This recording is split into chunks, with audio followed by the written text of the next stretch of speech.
Hello दोस्तों, मैं हूं रोहन सर और फिर आज आप लोग के सामने 10th ऐसे मोस्ट इम्पॉर्टेंट क्वेश्चन लेकर आए हैं जो आपका एग्जाम के पॉइंट ऑफ व्यू से बहुत अच्छा, बहुत महत्वपूर्ण क्वेश्चन है।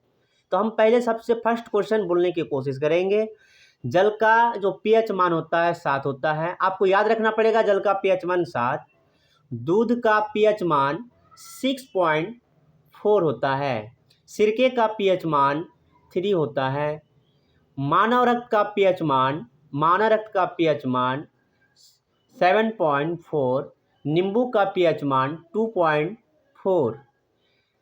NaCl सोडियम क्लोराइड जो पीएच मान होगा 7 होता है।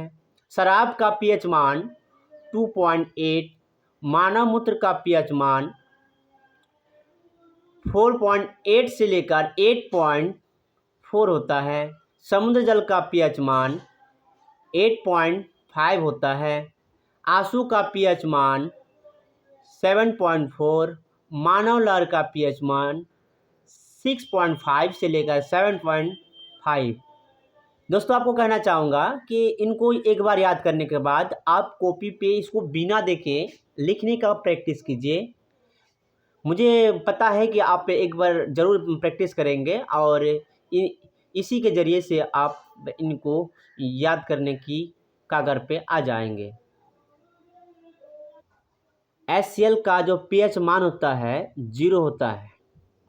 H2SO4 का जो pH मान होगा 1.0। सेब और सोडा का जो pH मान होता है 3.0। जो अचार होता है, जो आपका अचार होगा इसका जो pH मान होगा 3.5 से लेकर 3.9 तक होता है। टमाटर का जो pH मान होता है 4.5। केले का जो pH मान होता है 4.5 से लेकर 5.2 होता है। इनके अलावा जब हम लोग देखते हैं एसिड वर्षा का अगर pH मान देखेंगे तो देखते हैं 5.0, यानी हम 5 मान सकते हैं।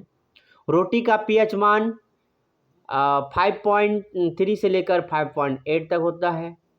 लाल वंश का pH मान 5.4 से लेकर 6.2 होता है। चारेदार का pH मान जब देखेंगे, चारेदार जो पनीर का जो pH मान होता है 5.9 होता है।